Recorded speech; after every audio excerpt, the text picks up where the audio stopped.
നബി സല്ലല്ലാഹു അലൈഹി വസല്ലം തങ്ങളുടെ ശരീരം മണ്ണു തിന്നുകയില്ല എന്ന ഹദീസ് കാണാം. ഇന്നല്ലാഹ ഹറമ അലൽ അർളി അൻ തഅകുല അജ്സാദൽ അംബിയ. ഈ ഹദീസ് സ്വഹീഹായ റിവായത്തിലൂടെ വന്നിട്ടുള്ളതാണ്. അത് അൽബാനി പോലും സ്വഹീഹാണെന്നൊരിടത്ത് പരാമർശിച്ച ഹദീസാണ് ഈ ഹദീസ്.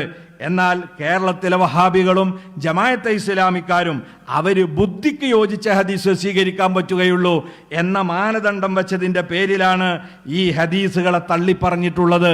നിങ്ങൾ നോക്കൂ, ജമാഅത്തെ ഇസ്ലാമിയുടെ പ്രബോധനം അത് എഴുതുകയാണ്: പ്രവാചകന്മാർക്ക് മരിക്കാമെങ്കിൽ അവരെ മൃതദേഹങ്ങൾ മണ്ണിൽ മറമാടുകയും ചെയ്യാമെങ്കിൽ പിന്നെ ആ ജഡങ്ങൾ മണ്ണിൽ ചേരാതെ ഇരിക്കുന്നതിൽ എന്തെങ്കിലും പ്രത്യേക ഗുണമുണ്ടെന്ന് തോന്നുന്നില്ല. ഇവരെ യുക്തിവാദാണ്. എന്നിട്ട് പറയാണ്, മൃതശരീരം വെളിയിലിരുന്ന് ജീർണിച്ച് ജീവിച്ചിരിക്കുന്ന മനുഷ്യർക്ക് ബുദ്ധിമുട്ടാകാതിരിക്കാനാണല്ലോ മറമാടപ്പെടുന്നത്. അതായത് ജീവിച്ചിരിക്കുന്നവർക്ക് ബുദ്ധിമുട്ടാവാതെ മൃതദേഹം ജീർണിക്കുന്നതിന് സൗകര്യം ചെയ്തു കൊടുക്കുകയാണ് മറമാടലിൻ്റെ ഉദ്ദേശം. പ്രവാചകന്മാരുടെ ശരീരങ്ങൾ ജീർണിക്കുകയില്ലെങ്കിൽ അവ മറമാറേണ്ട ആവശ്യമെന്താണ്? പുറത്തു തന്നെ സൂക്ഷിച്ചാൽ പോരെ? അതൊരു ദൃഷ്ടാന്തമാകുകയില്ലേ? ഇത് ഒന്നാം തരം യുക്തിവാദമാണ്. പ്രബോധനം മാസിക 1987 ജനുവരി 7, 54.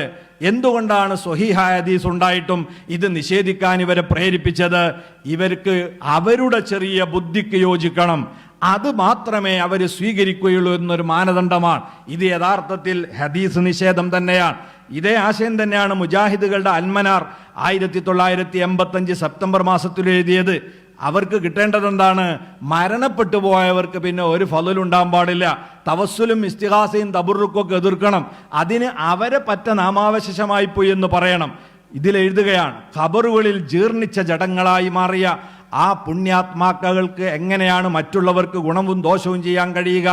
അള്ളാഹു പറയുന്നത് കാണുക: അള്ളാഹുവിനെ കൂടാതെ നിങ്ങൾ വിളിച്ചു പ്രാർത്ഥിക്കുന്നവർ ഒരു കാരക്കപ്പാട പോലും അധീനിക്കുന്നില്ല. നിങ്ങളവരെ വിളിക്കുകയാണെങ്കിൽ ആ വിളി അവർ കേൾക്കുകയുമില്ല എന്നിങ്ങനെ പറഞ്ഞിട്ട് അവസാനം പറയാ, തിരുമേനിയുടെ റൗളാ ഷരീഫിൽ വന്ന് അവിടത്തെ വിളിക്കുകയും സഹായമർത്ഥിക്കുകയും അള്ളാഹുവിൽ ശുപാർശ നടത്താൻ അപേക്ഷിക്കുകയും ചെയ്യുന്നവരും ഈ കൂട്ടത്തിൽ പെടുന്നു. അപ്പം നബി സല്ലല്ലാഹു അലൈഹി വസല്ലം അടക്കമുള്ളവർ ജീർണിച്ച് ഒരു ഉപകാരവും ചെയ്യാതെ കിടക്കുകയാണ് എന്ന് അവർ വിശ്വസിച്ചതുകൊണ്ടാണ് ഇത്തരത്തിലുള്ള ഹദീസുകളെ അവർക്ക് നിരാകരിക്കേണ്ടി വന്നിട്ടുള്ളത്. അപ്പൊ ഖുർആനിന് എതിരാണ്, ബുദ്ധിക്കെതിരാണ്, ശാസ്ത്രത്തിനെതിരാണ് എന്ന കാരണങ്ങൾ വെച്ചുകൊണ്ട് ഹദീസ് നിഷേധിക്കുന്ന സ്വഭാവം ഇന്നും നമുക്കിടയിലെ ബിദഈ പ്രസ്ഥാനക്കാരായ വഹാബികൾക്കും മൗദൂദികൾക്കും ഇടയിൽ നമ്മൾ വ്യാപകമായി കാണുകയാണ്.